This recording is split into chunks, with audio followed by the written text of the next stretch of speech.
देखिए यहाँ पर सबसे पहला क्वेश्चन है, उसके ऊपर मैं आपको बताता हूँ।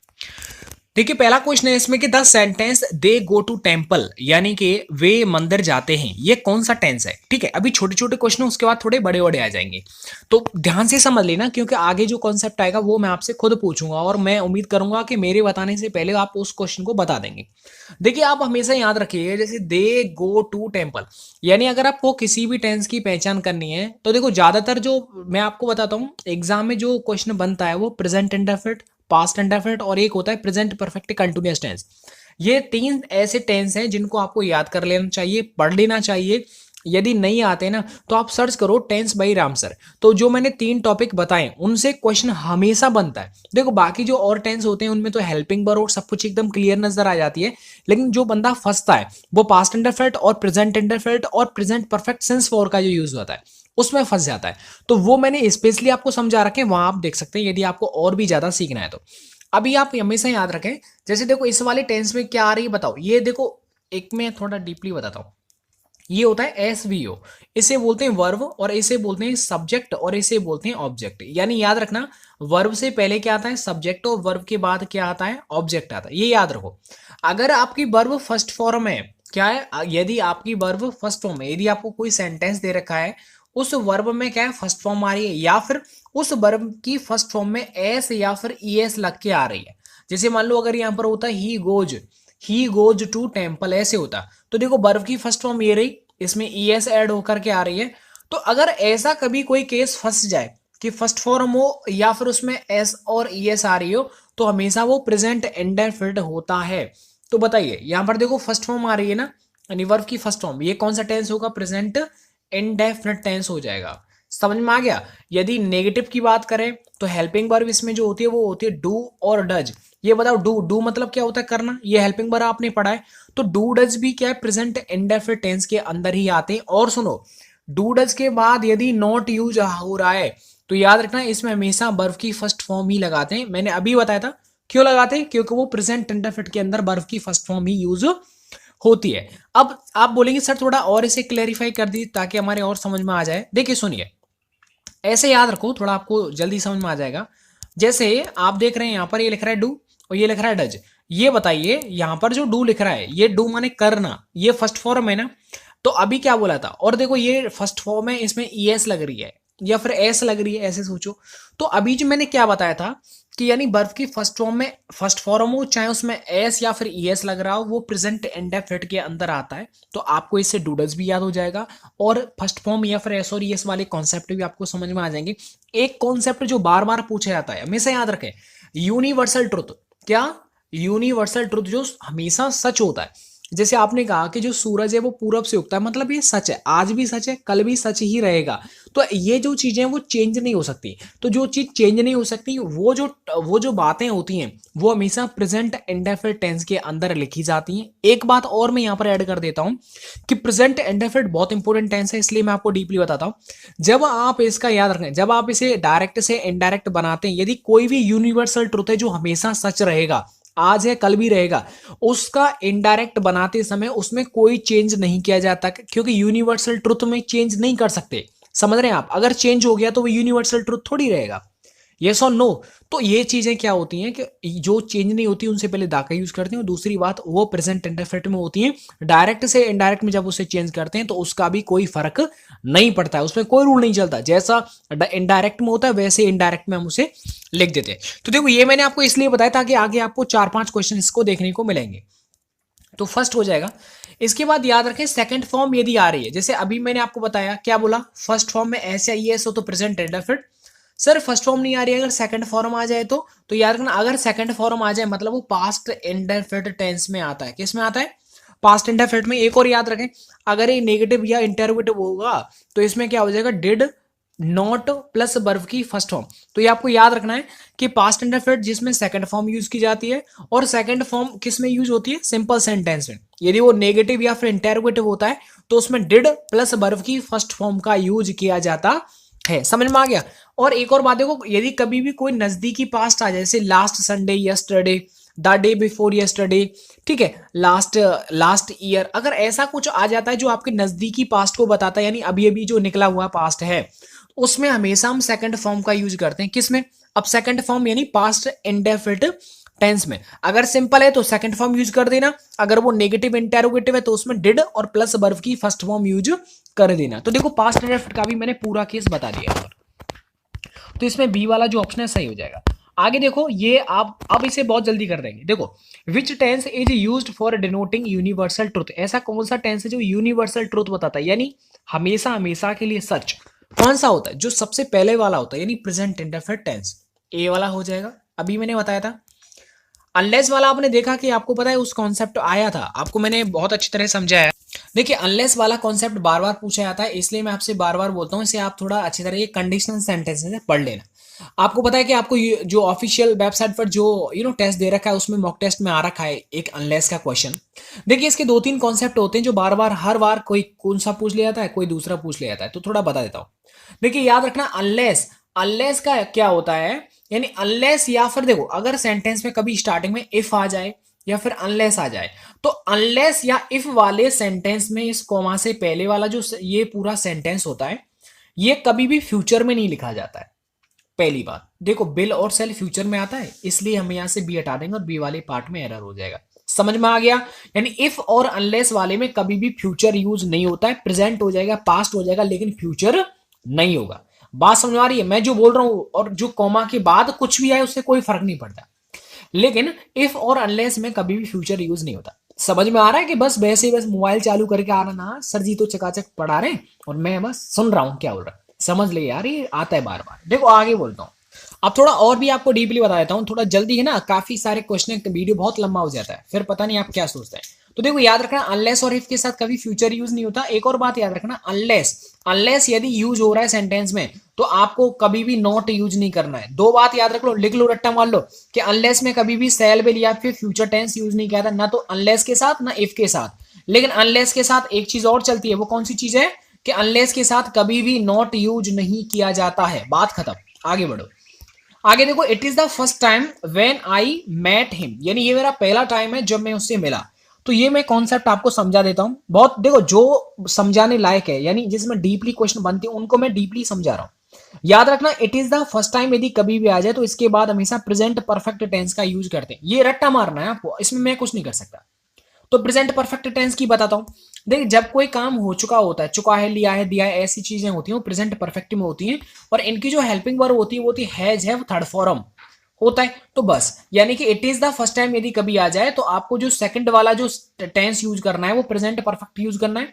तो ये क्या हो जाएगा, आई के साथ क्या आता है, हैव, तो ये हो जाएगा आई हैव मेट हिम। तो डी वाले पार्ट में एरर है, ठीक है। आगे चलो, आगे बढ़ जाते हैं। आगे देखो, the police had come after the thief had gone away. देखो मैं इसमें समझा देता हूं, थोड़ा ये कॉन्सेप्ट है, थोड़ा समझने लायक है, ये आता है। अगर कभी सेंटेंस के बीच में बिफोर या आफ्टर आ जाए तो इसमें क्या होता है मेरे दोस्त, इसमें एक तो पास्ट परफेक्ट आता है यानी हेड थर्ड फॉर्म वाला, और एक होता है सेकंड फॉर्म वाला। यानी दो टेंस होते हैं, एक तो ये, एक तो आगे वाला सेंटेंस इससे ऐड होता है और एक दूसरे वाला ऐड हो जाता है, यानी दो हो जाते हैं, एक आगे एक पीछे।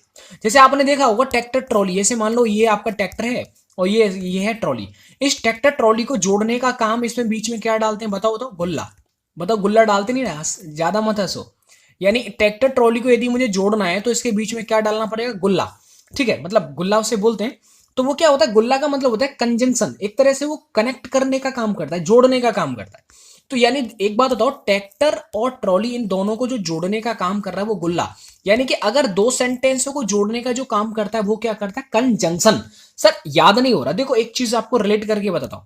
आपको पता है ये कंजंक्शन लिख रहा है, हम बच्चे क्या बोलते हैं, हम क्या पढ़ते हैं इसे, कंजक्शन, कंजक्शन, कंजक्शन पढ़ा दो। कंजक्शन नहीं, वो होता कंजंक्शन। मैं थोड़ा इसे पूरा डीपली बताता हूं, इसका चक्कर बताऊंगा। इसे क्या बोलते हैं, कंजंक्शन पढ़ते हैं, ना कि कंजक्शन। समझ में आया? सर फिर इसे आप हमें क्यों बता रहे हो? देखो सुनो, एक बात बताओ, आपने देखा होगा कि चेन्नई कंजंक्शन, ऐसा कुछ आपने देखा, यानी रेलवे प्लेटफॉर्म के नाम भी आपने सुना होगा, भरतपुर जंक्शन, ठीक है, जयपुर जंक्शन, ऐसा पढ़ा है ना। तो वहां पर क्या होता है, आपने देखा होगा रेलवे स्टेशन पर गाड़ियां जुड़ती हैं, यानी कि ये इंजन है, ये इसकी बोगीज हैं, तो इन दोनों को जोड़ने का काम किया जाता है। तो कंजंक्शन का मतलब क्या होता है, कंजंक्शन का मतलब होता है दो चीजों को जोड़ने का काम। तो सेंटेंस में अगर दो चीजों को जोड़ेंगे तो उसको भी कंजंक्शन बोलते हैं, जो कि दो सेंटेंसों को ऐड करने का काम करता है। और ट्रैक्टर ट्रॉली में जो जोड़ते हैं वो क्या बोलते हैं आपकी लैंग्वेज में, वो जरूर कमेंट बॉक्स में बताना। चलिए अब क्या करना है, ऐसे सेंटेंस में अगर कभी भी आफ्टर, इसका मतलब आप समझ लेना, आफ्टर का मतलब क्या होता है, बाद। इसका मतलब ये हुआ कि जो इसका मतलब है वैसे आपको काम करना है। बाद इसका मतलब है यानी इसके बाद वाला जो भी आएगा वो आएगा हेड थर्ड फॉर्म में। तो बाकी जो बचा हुआ इसका जो पहले वाला पार्ट है वो आएगा सेकंड फॉर्म में। तो यहां पर हेड कम हटा दो, या सेकंड फॉर्म लिख दो कम, बस। आफ्टर का मतलब क्या होता है, बाद, यानी बाद में हेड थर्ड फॉर्म आएगा, तो इसका उल्टा क्या होगा, उसका बचा हुआ जो पहला पार्ट है वो सेकंड फॉर्म में आएगा। सर अगर मान लो यहां पर आफ्टर होता तो क्या करते, वेरी सिंपल, आफ्टर का मतलब क्या होता है, देखो आफ्टर का मतलब होता है बाद। अच्छा यहां पर आप पूछेंगे सर बिफोर होता तो, सर अगर मान लो बिफोर होता, ये दोनों ही आते। अच्छा ये बताओ बिफोर का मतलब क्या होता है, पहले होता है, क्या होता है, पहले। तो इसका मतलब इससे पहले हेड थर्ड फॉर्म आएगा, तो इसका जो बाद वाला सेंटेंस है इसमें सेकंड फॉर्म आएगा, बस खत्म। अब नहीं बताना आने वाला, आगे बढ़ जाओ। My father told me that necessity was the mother of invention. एक बात बताओ, यानी कि ये जो लिखा हुआ है necessity was the mother of invention, ये लिखा हुआ ये कि यूनिवर्सल ट्रुथ है, यानी ये कहावत है, प्रोवर्ब है। तो जो भी यूनिवर्सल ट्रुथ होता है वो कभी भी पास्ट में नहीं लिखा जाता, वो प्रेजेंट में लिखा जाता है। तो यहाँ पर वॉज नहीं आएगा, क्या नहीं आएगा, वॉज नहीं आएगा, यहाँ पर सिर्फ आप इज का यूज कर देंगे। क्या यूज कर देंगे, इज का। आप ये मत सोचना सर पहले पास्ट आ रहा है तो आपने बोला कि अगर पहले पास्ट आ जाए तो आगे भी पास्ट आता है, सर ये तो सही है, नहीं, यूनिवर्सल ट्रुथ का कभी पास्ट नहीं बनता।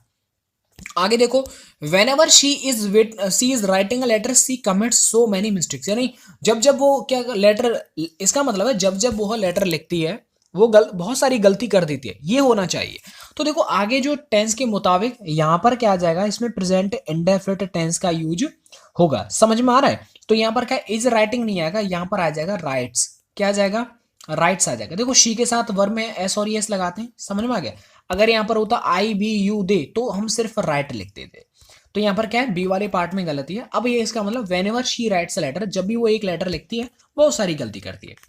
आई had reached there before he had went out, ये मैंने बहुत अच्छी तरह से समझा दिया। देखो ऊपर वाले जो जो मैं आपको यहाँ पर समझा रहा हूँ, मतलब वो आगे अगर आ रहे हैं तो आपका माइंड चलना चाहिए। देखो कल मैंने क्या किया था, थोड़ा मजाक में मैंने ये बोल दिया था, जो मोटी बुद्धि वाले यानी कि हमारे यार दोस्त ऐसे हैं बहुत सारे यार, खैर आप तो पढ़े लिखे हैं साहब, जो कमजोर लोग होते हैं या फिर हम बात करें थोड़ा उनको समझ में नहीं आता है ना, मतलब थोड़ा सा अजीबोगरीब होते हैं वो, तो उनकी समझ नहीं आता, तो मैं उनको थोड़ा सा गांव वाली भाषा में बता देता हूँ कि देखो नाउन का मतलब जो आप आंखों से देखते हो वो ऐसे ऐसे करके, मतलब उनकी समझ में आ जाता है।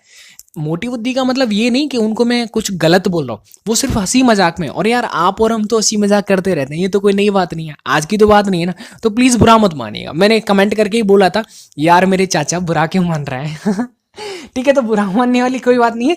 मतलब मोटी बुद्धि का मतलब अच्छे इंसान जो थोड़े से कम समझते हैं ना, लेट उनके समझ में आता है, पहलवान लोग, ठीक है, धांसू। अब यहाँ पर देखो ये कॉन्सेप्ट आपको बताना है, अगर पढ़े लिखे हैं तो मैंने पीछे बता रखा है। ये बताओ इस बिफोर का मतलब क्या है, पहले मतलब पहले आपको हेड थर्ड फॉर्म यूज करना है जो कि दे रखा है, इसका मतलब इसके बाद वाला जो टेंस होगा उसमें सेकंड फॉर्म। तो यार हेड थोड़ी आता है, एक में आगे अगर हेड आ गया तो पीछे सेकंड फॉर्म आएगा, पीछे अगर हेड थर्ड फॉर्म आ गया तो आगे सेकंड फॉर्म आएगा, बस खत्म।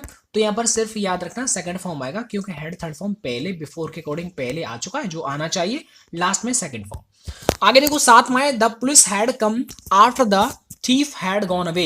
ये बताओ जल्दी से, थोड़ा फास्ट करके बताओ यार, ये क्या मतलब, आफ्टर, आफ्टर का मतलब क्या, बाद, मतलब हेड गॉन थर्ड फॉर्म आ रही है मतलब ठीक ठाक है, मतलब इससे पहले सेकंड फॉर्म आएगा। तो हेड कम नहीं, यह सेकंड फॉर्म क्या होती है, हेड तो हटा दो क्योंकि हेड आगे आ गया, सिर्फ सेकंड फॉर्म लगा दो, क्योंकि पास्ट इंडेफिनिट करते हैं ना एक को, एक तो पास्ट परफेक्ट में होता है, एक पास्ट इंडेफिनिट में होता है। पास्ट इंडेफिनिट बता दिया, सेकंड फॉर्म आता है।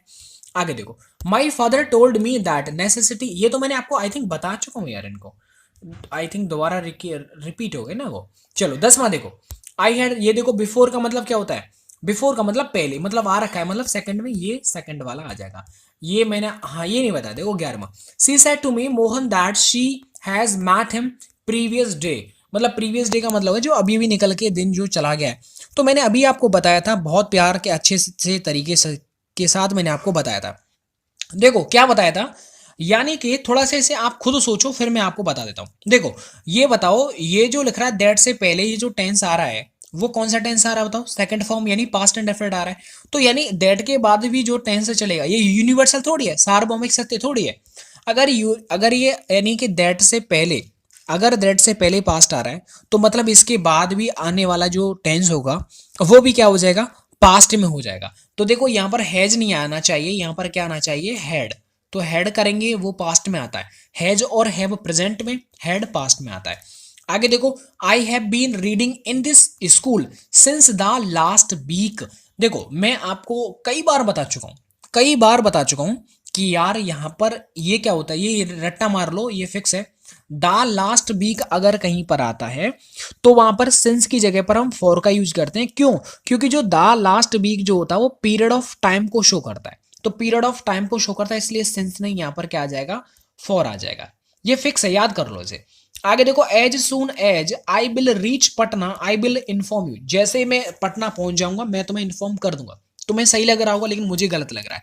अभी बताया था, एक और ऐड कर लो इसमें, इफ और अगर कभी अनलेस आ जाए और कभी भी एज सून एज आ जाए तो इनके साथ कभी भी फ्यूचर टेंस यानी सेल और बिल का यूज नहीं करते। यहां पर देखो बिल यूज हो रहा है, मतलब बी वाले में गलती है। आगे, he is feeling that he will get good marks, यानी वो अच्छा फील कर रहा है क्योंकि उसके अच्छे मार्क्स प्राप्त होंगे उसे। हमेशा याद रखो जो फीलिंग वर्ड है वो इस तरह से प्रेजेंट कंटिन्यूअस टेंस में यूज नहीं किया जाता, ठीक है। तो प्रेजेंट कंटिन्यूअस में यूज नहीं किया था मतलब इसे काट दो। तो किस में यूज करेंगे, प्रेजेंट इंडेफिनिट में। तो यहां पर क्या आ जाएगा, फील्स हो जाएगा। क्या हो जाएगा, फील्स। अगर यहाँ ही की जगह पर होता आई बी यू दे तो यहाँ पर फील हो जाता, क्योंकि आई बी यू दे के साथ कभी भी एस और एस का यूज नहीं करते, सिर्फ बर्फ की फर्स्ट फॉर्म लगाते हैं। तो यहाँ पर हो जाएगा he feels that he will get good marks, वो अच्छा फील करता है क्योंकि उसके अच्छे मार्क्स आएंगे। याद रखना इस फीलिंग। आप बोलेंगे सर नहीं हम तो कुछ और यूज करते हैं, सर फील का हम आईएनजी यूज कर सकते हैं ना। जैसे आपने बोला sir I am feeling cold, आपके अकॉर्डिंग, राम सर के अकॉर्डिंग तो ये हुआ कि फील में हम आईएनजी लगा ही नहीं सकते। लेकिन सर सेंटेंस हमने ये भी पढ़ा है कि sir I am feeling cold, मैं ठंडा फील कर रहा हूँ। I am feeling hungry, I am feeling good, मैं अच्छा फील कर रहा हूँ। तो सर अब तो इज आर एम भी आ रहा है, आईएनजी भी आ रहा है। अभी आपने ऊपर गलत करवा दिया। देख मेरे दोस्त, याद रख हमेशा, याद रखो कुर्बानी मेरी झांसी वाली रानी, मेरे राजा। देख इधर सुन, यानी हमेशा मेरे दोस्त याद रखना एक बात, अगर फील के बाद अगर कोई एडजेक्टिव आ जाए, जैसे कोल्ड है या फिर कोल्ड है, हैप्पी है, सैड है, ये सब एडजेक्टिव है ना। I am feeling sad, I am feeling happy, I am feeling very very happy. तो फील के बाद अगर कोई एडजेक्टिव आ रहा है तो अगर आप किसी एडजेक्टिव को फील कर रहे हैं मतलब तब आप इज आर एम फील में आईएनजी लगा सकते हैं। लेकिन यदि आगे कोई एडजेक्टिव नहीं आ रहा तो आप फील में आईएनजी नहीं लगा सकते। बात समझ में आ गई? ये देखो कोल्ड एक एडजेक्टिव है इसलिए मैं फील में आईएनजी लगा रहा हूं, लेकिन अगर यहां पर ये एडजेक्टिव नहीं होता तो मैं फील में आईएनजी कभी नहीं लगाता। एक बात और, इस फील के बाद क्या यहां पर कोई एडजेक्टिव आ रहा है, गुड बैड कोल्ड बैड कुछ आ रहा है? नहीं आ रहा, मतलब मैं फील को इसको कंटिन्यूस में यूज नहीं कर सकता। तब फिर मैं किस में करूंगा, उसे प्रेजेंट इंडेफिनिट में यूज करूंगा। देखो आपके डाउट भी क्लियर करते रहो। देखो वीडियो 19 मिनट का हो जाएगा, थोड़ा जल्दी कर लो भाई प्लीज। आगे देखो, I am not finishing my work yet. याद रखो ये कॉन्सेप्ट याद करने वाला है। अगर कभी यट आ जाए तो वो टेंस हमेशा प्रेजेंट परफेक्ट टेंस में बनता है। तो प्रेजेंट परफेक्ट में बनेगा। अभी मैंने ऊपर बताया था कि भाई यहां पर प्रेजेंट परफेक्ट में हैज हैव थर्ड फॉर्म आता है, तो आई के अकॉर्डिंग क्या आ जाएगा, हैव और थर्ड फॉर्म। तो ये हो जाएगा आई हैव नॉट फिनिशिंग, नहीं यहां हो जाएगा finished, I have not finished. ये याद करने वाला, इसमें कुछ नहीं कर सकता।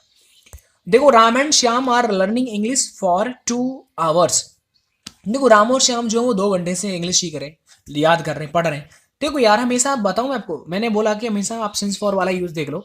देखो अगर सिंस फॉर प्लस टाइम अगर यदि कभी दिया जाता है तो वो हमेशा प्रेजेंट परफेक्ट में आता है।